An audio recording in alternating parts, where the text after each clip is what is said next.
मगर अंबेडकर ने कहा कि इन 4 चीजों को जब तक पिछड़ा समाज, अति पिछड़ा समाज, दलित और अल्पसंख्यक समाज, जब तक तुमको इंसाफ नहीं मिलेगा, भाईचारगी नहीं होगी, मसावात नहीं होगा, तुमको आजादी नहीं मिलेगी। और आजादी का मतलब इज़ारे ख्याल का, बोलने का, अपने हम क्या खाएंगे, क्या पहनेंगे, वो हमारा मौका है। ये जब तक आप अपनी सियासी क़यादत को नहीं बनाएंगे, आप अपने मसाइल को हल नहीं कर सकते। यही लड़ाई मजलिस-ए-इत्तेहादुल मुस्लिमीन की है। हमारी लड़ाई किसी हमारे हिंदू भाई के खिलाफ न थी, न है, न कभी रहेगी। अगर आज असदुद्दीन ओवैसी हैदराबाद से निकलकर मुबारकपुर की मुबारक सरजमीन पर आया है, तो मैं 2 मरतबा का विधायक और 4 मरतबा मुझे हैदराबाद की अवाम ने अल्लाह के फजल करम से मुझे सांसद के तौर पर मुंतखब किया। और अगर कोई 4 मरतबा पार्लियामेंट इलेक्शन जीतता है तो मुझे हर समाज का साथ मिलता है हैदराबाद में, तभी तो हम जीतते हैं।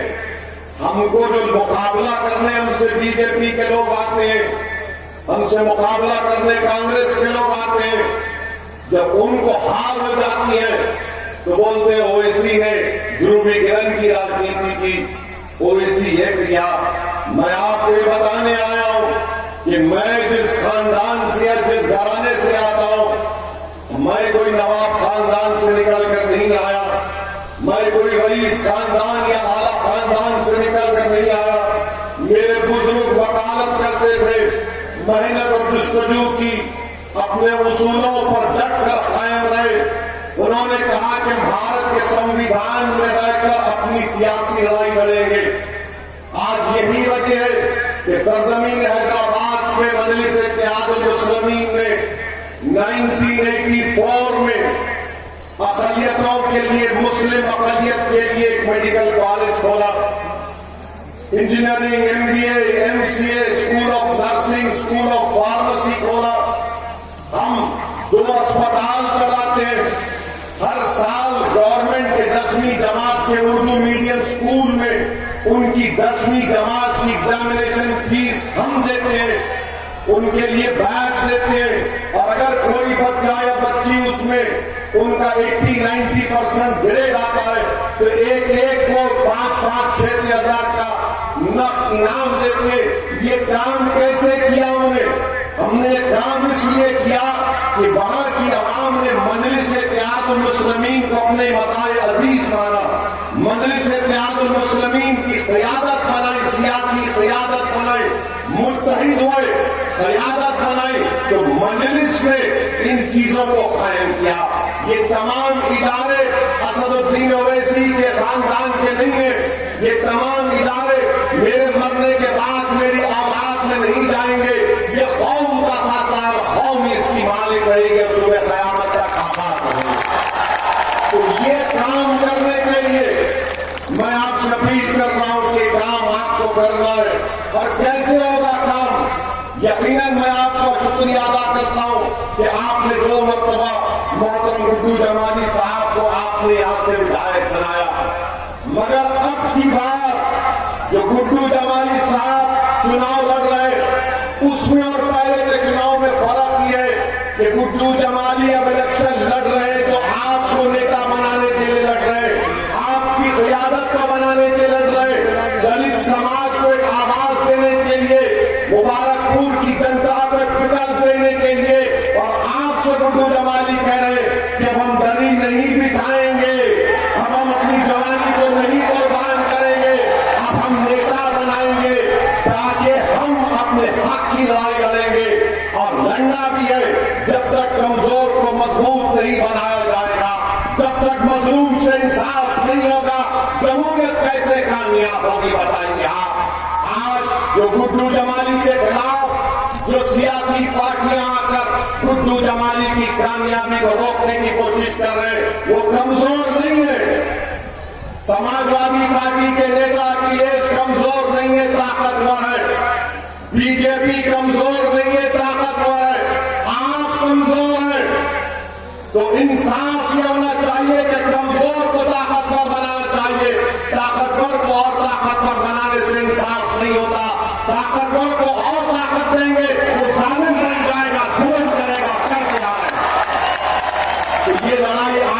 बाकी है। ये दरी बिछाने नहीं बिछाने की लड़ाई है। और हम 4 मरतबा के लिए हम पूछना चाह रहे समाजवादी पार्टी के नेता से, अखिलेश यादव से, मुलायम सिंह यादव से, आपने अपने क्षेत्र में आजमगढ़ की पार्लियामेंट कॉन्स्टिट्यूएंसी में आपने क्या काम किया बताओ? क्या काम किया आपने बताओ? क्या आपने किया बताओ? आपको तो यहां की जनता ने झोली भर भर के खैरात के तौर पर वोट दिए थे।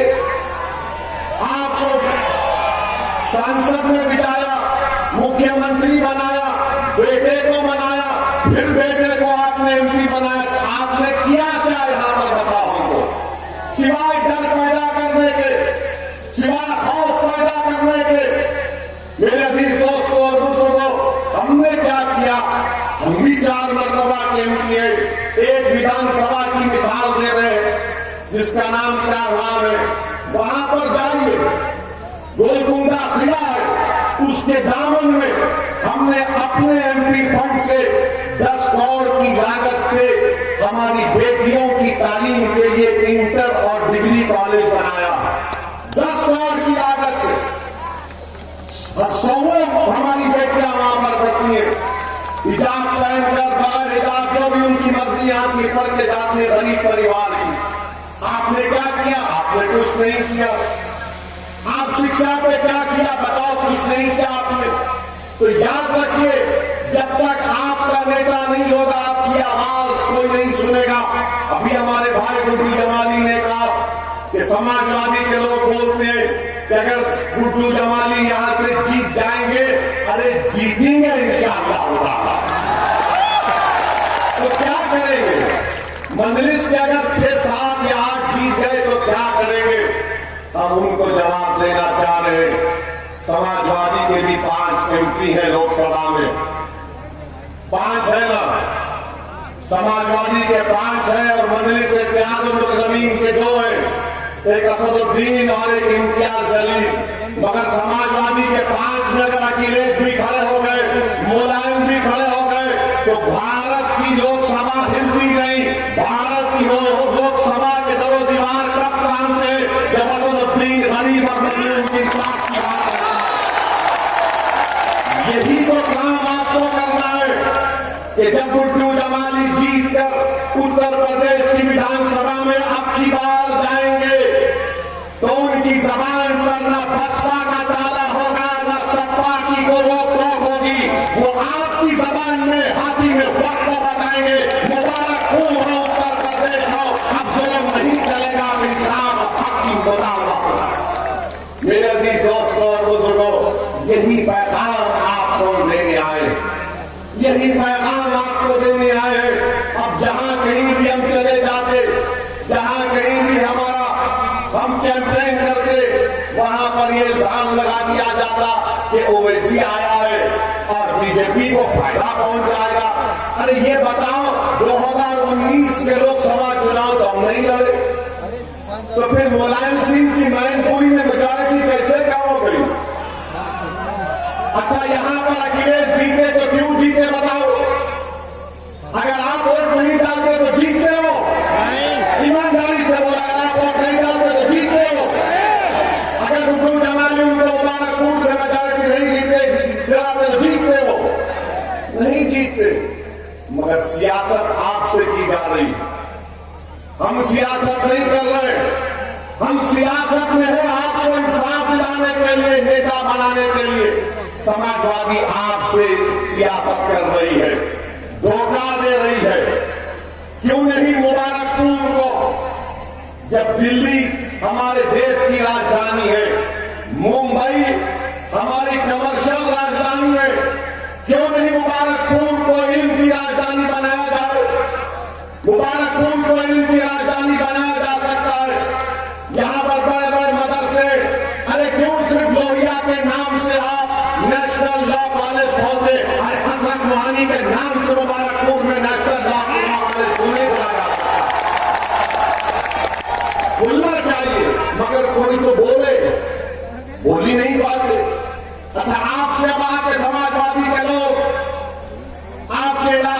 हमारे घर में अजराफ में आकर होम की बात करते हैं ना, ये भैया होम की बात है, होम का मामला है।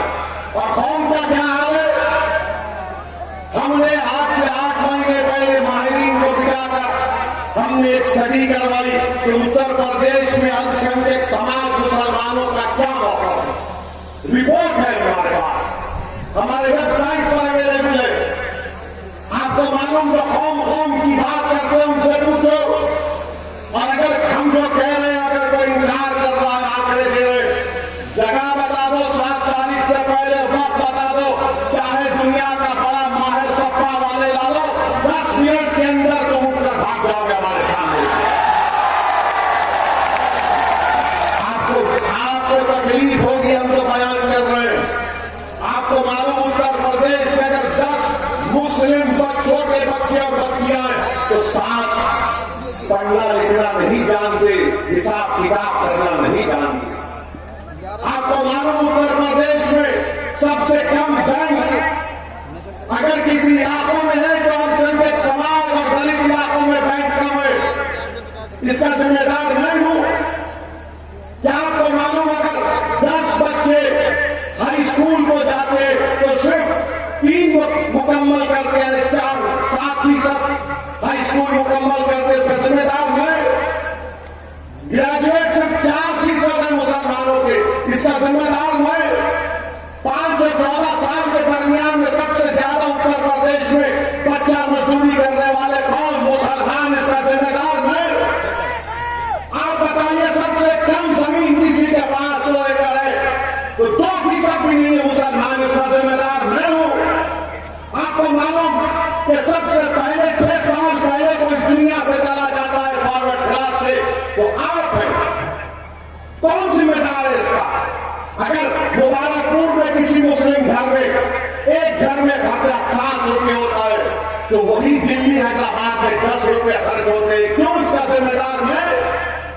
सबसे ज्यादा नौजवान अगर उत्तर प्रदेश, मुबारकपुर, आजमगढ़ छोड़कर मुंबई, दिल्ली, पंजाब जाता है तो मुसलमान सबसे ज्यादा कमाकर पैसा वापस भिजाने वाला वो मुसलमान। फिर बताओ इंसाफ क्यों नहीं होता? क्योंकि तुम्हारी आवाज नहीं है, तुम्हारा कोई नेता ही नहीं है। और ईमानदारी से हमारी बात का जवाब दो आप। क्या आपने कभी आंकड़े सुने आपने बर्बादी के? तुमने कभी सुना ये कि ये हर जमीन को हमारा करके रखिए, इसीलिए हमको बदनाम किया जाता है कि वो ऐसी भड़काऊ भाषण देता है। मैं भड़काऊ भाषण कभी नहीं दिया, ना दूंगा। मैं सच्चाई को बयान कर रहा हूं और जब तक अल्लाह जिंदा रखेगा सच्चाई को बयान करता रहूंगा। और एक बात हमारी सुनिए, और एक बात आपको समझाने के लिए, ताकि 7 तारीख को आप मुतमईन होकर आप वोट डालेंगे रुपये जमाने को इंशाअल्लाह।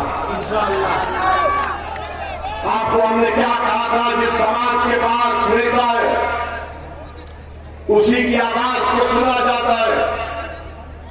आजम खान मंत्री थे, आजम खान मंत्री थे ना, थे मुख्यमंत्री अखिलेश थे। आजम खान जेल में क्यों है? उन्होंने मंत्रालय में किसी लोगों का ज्यादा नौकरी दे दी। आजम खान जेल में और भैया हेलीकॉप्टर में फिर रहे। भैया सुने, भैया ने लखनऊ से आगरा की रोड बनाई, भैया ने स्टेडियम बनाया, भैया ने रिवर फ्रंट बनाया। राजा हरिश्चंद्र के जानशीन थे। दूध नहीं पिया, मलाई नहीं खाई, घी घर को लेकर नहीं गए, अरे पूरी भैंस को उठाकर लेकर चले गए, मगर जेल में आजम है और अखिलेश बाहर है। तो मालूम हुआ आपकी आवाज नहीं है, आपकी आवाज नहीं है, कोई पूछने वाला नहीं है। बताओ, मोदी जी ने कहा था अखिलेश में इतना इल्जाम, मोदी जी आप भी मिले हुए हैं क्या? मोदी को आजम का नाम पसंद नहीं है, मगर अखिलेश है तो कहते हैं कि भाई का बेटा है, आजम समझेगा है। और एक मिसाल, महाराष्ट्र के नवाब मलिक उतरोला के रहने वाले हैं, बलरामपुर जिले के। नवाब मलिक पर इल्जाम क्या है कि उन्होंने 1999 में जमीन खरीदी, वो नहीं खरीदे, वो जेल में चले गए। और उन्हीं की राष्ट्रवादी कांग्रेस का डिप्टी सीएम है। मोदी ने अपने भाषण में कहा कि अजीत पवार पर 3,000 करोड़ रुपए का फ्रॉड करने का इल्जाम मोदी ने लगाया। जेल में कौन है? नवाब मलिक है, क्योंकि नवाब मलिक सौतेला है और मोदी के अजीत पवार भाई है। आपकी कोई आवाज नहीं है। अब जब हमने इसको उठाया, तो समाजवादी और महाराष्ट्र में खलबली मच गई कि अरे इसकी जबान को कोई तो रोको, ये क्या क्या बोले जा रहा है। ये सच्चाई हम आपसे कह रहे हैं। गुड्डू जमाली से जो सुलूक किया गया, क्या वो आपको पसंद है?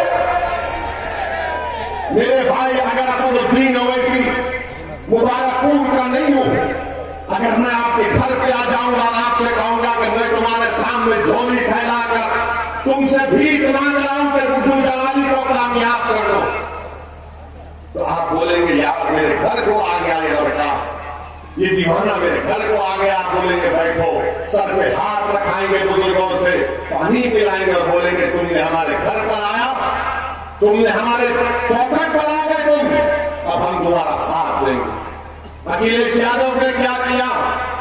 गुड्डू जमाली को मुबारकपुर से अपने घर पर बुलाया, घर के अंदर बिठाया और बोला कि कहां से लड़ना चाह रहे लड़ लो, आप पूछ लो गुड्डू जमाली साहब से। आप जाने के बाद घर पे बुलाकर पीठ में खंजर मारता है ये और बोलता है कि टिकट नहीं देंगे। अरे अखिलेश, अब हम टिकट मांगने वाले नहीं, हम बांटने वाले बन चुके हैं इंशाअल्लाह। तुम घर पर बुलाकर किसी मेहमान की तौहीन करते हो, वो तुम्हारा तरीका होगा। अगर हमारे घर पर हमारा दुश्मन भी आ जाता है तो उसको गले लगा देते हैं, ये हमारा तरीका है।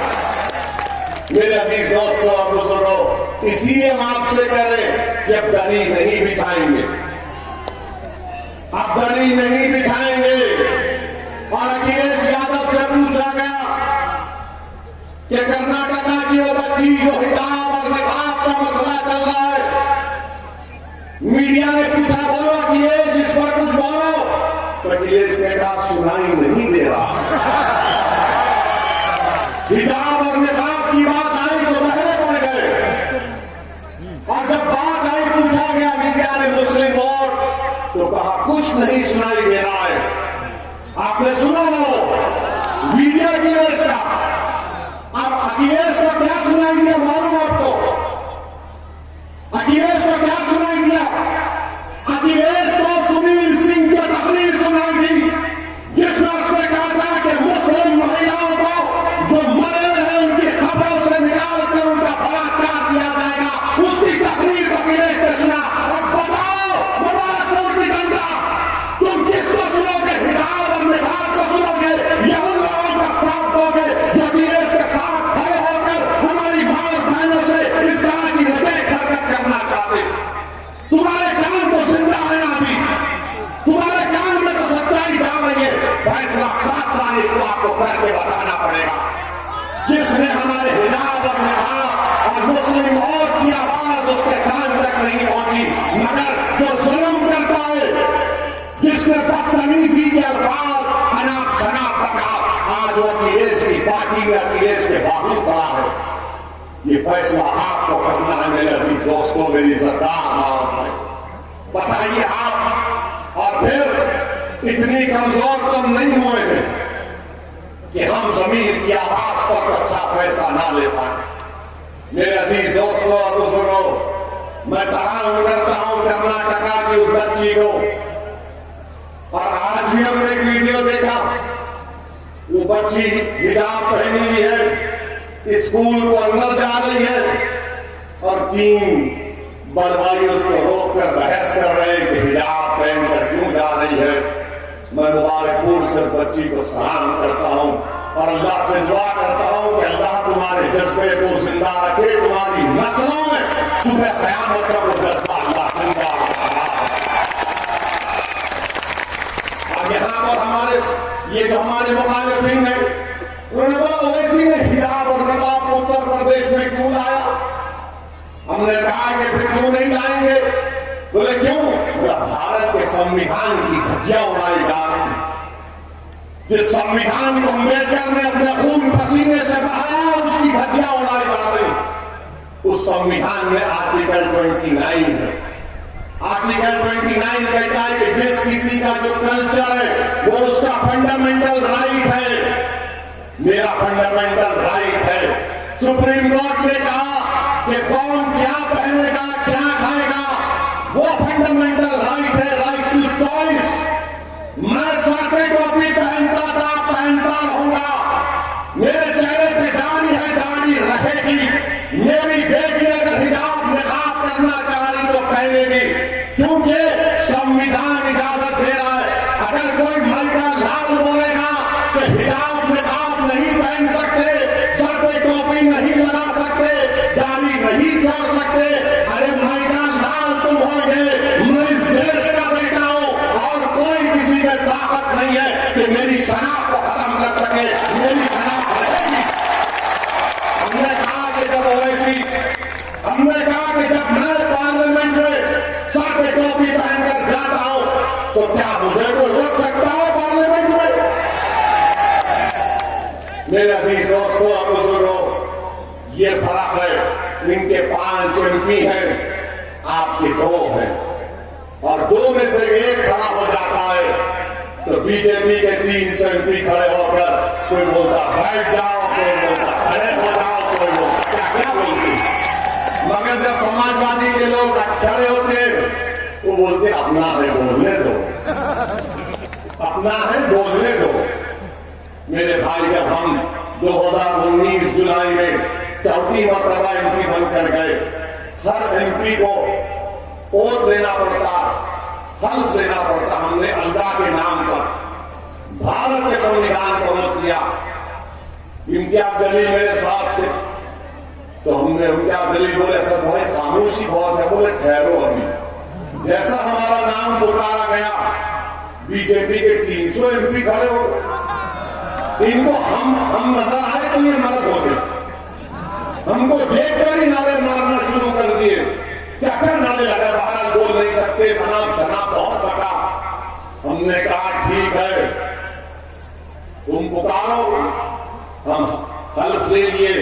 उसके बाद हमने कहा जय भीम, जय भीम, और कहा तकबीर, अल्लाह की तरफ पलट कर देखे हम। बोलो बेटा अब क्या है?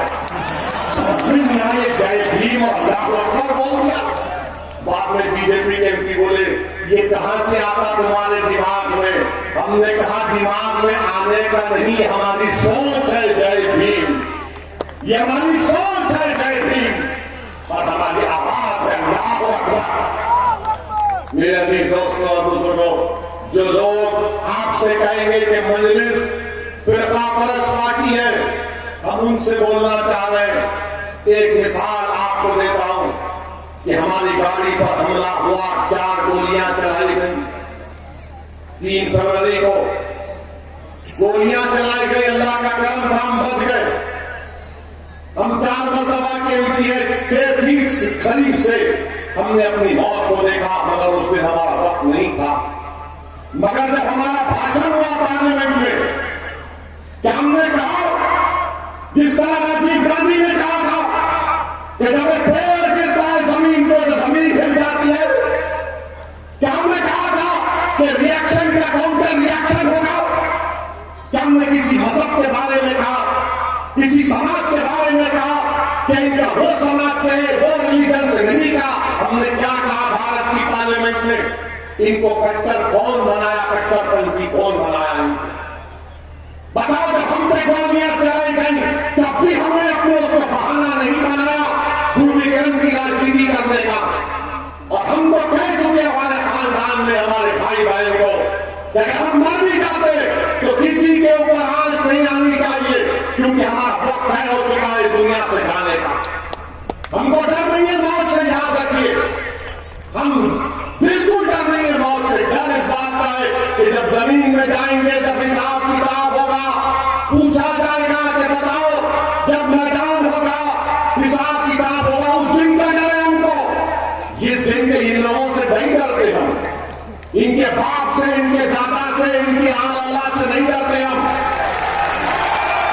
4 गोलियां चला रहे, 1 लाख चला लो, अगर अल्लाह ने फैसला नहीं किया तो कुछ नहीं होगा। हम तूफानों में अपना चराग जलाने का हुनर सीख चुके हैं। मेरे अजीज दोस्तों और बुजुर्गों, ये बात आपको इसलिए कह रहे हैं कि आप समझिए कि हम आपको क्या पैगाम दे रहे हैं। यहां से गुड्डू जमाली इंशाअल्लाह जब कामयाब होंगे, वो आपके नेता बनेंगे। वो मुबारकपुर का विधायक होगा, वो मुसलमान का भी होगा, हमारे हिंदू भाइयों का भी होगा, दलित भाइयों का भी होगा, ओबीसी भाइयों का भी होगा, सबका होगा। बीजेपी का भी प्रत्याशी है, समाजवादी का भी है, दूसरी पार्टी का है, मगर वो कौन है जिसको देखकर सब कहते हैं कि हाँ ये शरीफ है, इस पर हमको भरोसा है, उसका नाम गुड्डू जमाली। मेरे अजीज दोस्तों और बुजुर्गों, आपसे अपील कर रहे हैं कि 7 तारीख के दिन अपना एक और पतंग के निशान पर लगाइए। डरने और घबराने की जरूरत नहीं है। हरगिज मत डरिए, हरगिज मत डरिए। और आप जानते हैं कि हम हमारे अंसारी भाइयों को भी पैगाम देना चाहते हैं। ये मालेगांव में मजलिस इत्तेहादुल मुस्लिमीन के विधायक मुफ्ती इस्माइल, जो दारुल देवबंद से बने हुए मजलिस के विधायक हैं और महाराष्ट्र की विधानसभा में मजलिस के लीडर भी हैं। मैं हमारे अंसारी भाइयों की, बुनकर भाइयों की तकलीफ को जानता हूं कि कैसे ये मोदी सरकार ने कस्टम ड्यूटी कॉटन पर बढ़ा दी, 10% कर दी, राज सिल्क और सिल्क यार्न पर 10 से 15% कर दी, कच्चे धागे पर 5% कर दिया, फिनिश गुड्स पर 12% कर दिए। मेरे अजीज दोस्तों और बुजुर्गों, हम अपने बुनकर भाइयों से भी कह रहे हैं कि सिर्फ गुड्डू जमाली आपके साथ नहीं है, असदुद्दीन ओवैसी भी आपके साथ खड़ा हो जाएगा। आप अकेले मत समझिए अपने आप को, आप अकेले हरगिज मत समझिए, हम आपके साथ खड़े हैं। मेरे अजीज दोस्तों और बुजुर्गों, एक और अहम बात, वरना ये समाजवादी के लोग बोलेंगे हमारे ही पीछे पड़ गए, भाजपा को नहीं बोले। हमारा भाषण सुनने आते समाजवादी के लोग, सुनकर बोलते तोलते हैं, हमको इतना बोले, इनको इतना कम बोले। ये बात सुनो समाजवादी के लोगों, तुम्हारा नेता अखिलेश और उत्तर प्रदेश का मुख्यमंत्री योगी, दोनों में कोई फर्क नहीं है, दोनों में कोई फर्क नहीं है। ये राम और श्याम की जोड़ी है। लगता है कि किसी पुराने उसमें बिछड़ गए थे, अब मिल रहे हैं, मिल रहे हैं। हाँ, मेले में बिछड़ गए थे, ये झूले पे चढ़ गए, वो नीचे रह गए थे, अब मिल रहे हैं। इनके दिल मिले हुए हैं, इनकी सोच मिली हुई है, इनका एक ही मकसद है। अगर आप जाकर समाजवादी के लोगों से बोलेंगे बताओ अखिलेश तुमने आजमगढ़ में कितने स्कूल खोले, तो अखिलेश बोलेंगे बीजेपी को हराना। आप जाके ये बाबा से पूछेंगे बाबा अल्पसंख्यक समाज दलित को स्कूल, तो बाबा बोलेंगे मुल्ला जी क्यों पढ़ेंगे, पढ़ने की जरूरत नहीं। ये हाथ बनाकर रख दिए हमारा, आपकी कोई इज्जत नहीं है, आपका कोई मान सम्मान नहीं है, क्योंकि समाजवादी ये जानती है कि आप कहां जाएंगे इनको छोड़कर। याद रखो, आप कल तक आपके पास कोई मुतबादिल नहीं था, विकल्प नहीं था। आज आपके पास एक विकल्प है, मुतबादिल है, उसका नाम मजलिस इत्तेहादुल मुस्लिमीन, उसका नाम गुड्डू जमाली है। आप अगर एक गुड्डू जमाली को कामयाब करेंगे तो लो याद रखिए, उत्तर प्रदेश की विधानसभा में आप रोज गुड्डू जमाली की आवाज सुनेंगे, रोज लड़ेगा आपके लिए। और गुड्डू जमाली को अल्लाह ने बहुत दिया है, गुड्डू जमाली किसी का मोहताज नहीं है, ओवैसी को अल्लाह ने बहुत दिया, किसी के मोहताज नहीं है। हम तो हमेशा अल्लाह के मोहताज थे, हमेशा अल्लाह के मोहताज रहेंगे। जब कभी हमको तकलीफ होती है तो हम दुआ करते हैं हस्बुनल्लाह व निअमल वकील, हस्बुनल्लाह व निअमल वकील, अल्लाह हमारे लिए काफी। मेरे अजीज दोस्तों और बुजुर्गों, आपको यही पैगाम देने आए हैं कि मुत्तहिद हो जाइए, अपना एक एक वोट का इस्तेमाल करिए, पतंग का निशान आपका निशान है। 7 तारीख के दिन मुबारकपुर के आसमानों में से पतंग नजर आना चाहिए। उन लोगों का साथ मत दीजिए जो आपकी बर्बादी के जिम्मेदार है। उन लोगों का साथ मत दीजिए जो आपको दूसरे दर्जे का शहरी बनाना चाहती है। मैं हमारी सरकार मां और बहनों से भी अपील कर रहा हूं कि आप भी सरपरस्ती करिए हमारी, आप भी हमको राह दिखाइए। और मैं सलाम करता हूं उन नौजवानों को जिसके ताल्लुक से समाजवादी के लोग कहते हैं कि ओवैसी का भाषण सुन के नौजवान जज्बाती हो जाता है। अरे जज्बात ही सब कुछ है, अगर जज्बात नहीं है तो जिंदगी नहीं है। मैं सलाम करता हूं नौजवानों को जो जज्बाती हो जाते हैं। अपने जज्बात को काबू में रखिए, अपने जज्बात को सही राह दिखाइए और 7 तारीख के दिन पतंग के निशान पर वोट लगाइए। और आखिर में आपको बताना चाहते हैं कि आजकल अमित शाह के बारे में बोल के खत्म करते हैं। हमसे कहा गया कि अमित शाह के बारे में बोलिए। आजकल अमित शाह ने उनकी एक तकरीर किसी ने उनको भिजाई, भाषण उनका, वो आजकल जैसा बाबा मौसम वैज्ञानिक बन चुके हैं। मैं 10 तारीख के बाद आजमगढ़ से हवा निकाल दूंगा। बाबा ये कौन सी मशीन आपके पास है हवा निकालने की? आप क्या पेचिश के डॉक्टर बन चुके हैं? क्या आप पेचिश के डॉक्टर बन चुके हैं? तो अमित शाह ने अपने भाषण में कहा वो समय के यात्री बन चुके हैं, समय के यात्री। उन्होंने एक जगह पर कह दिया कि मैं 2030 में यहां पर आया था। कहां पर आए थे भाई आप? फिर एक जगह कह दिया मैं 2080 से मोदी जी के साथ हूं। क्या शाह साहब आप तो समय के यात्री हैं, 30 में भी चले गए, हम तो 22 में ही फंसे गए हैं। 2080 में चले गए, हम 22 में ही फंसे हैं। बहरहाल बीजेपी हर लिहाज पर नाकाम साबित हो रही है। और हमारी बात को याद रखिए, जैसा मतदान हो जाएगा शाम तक पेट्रोल डीजल और गैस की कीमतों में इजाफा हो जाएगा। ये इजाफा हो जाएगा, याद रखना हमारी बात को। इसीलिए आपको जरूरी है कि आप यहां से गुड्डू जमाली साहब को कामयाब करिए।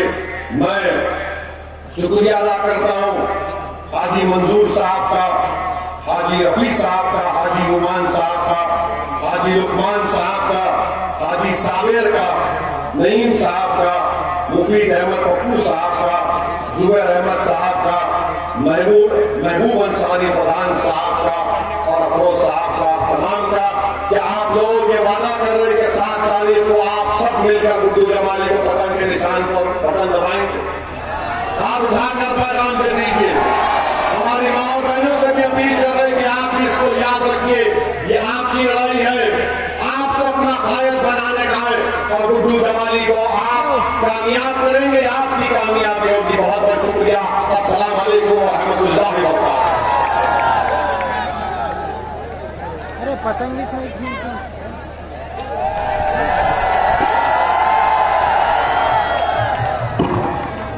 गुड्डू जमाली जिंदाबाद, गुड्डू जमाली जिंदाबाद।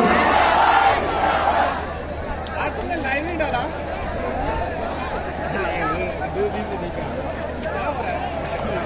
नेटवर्क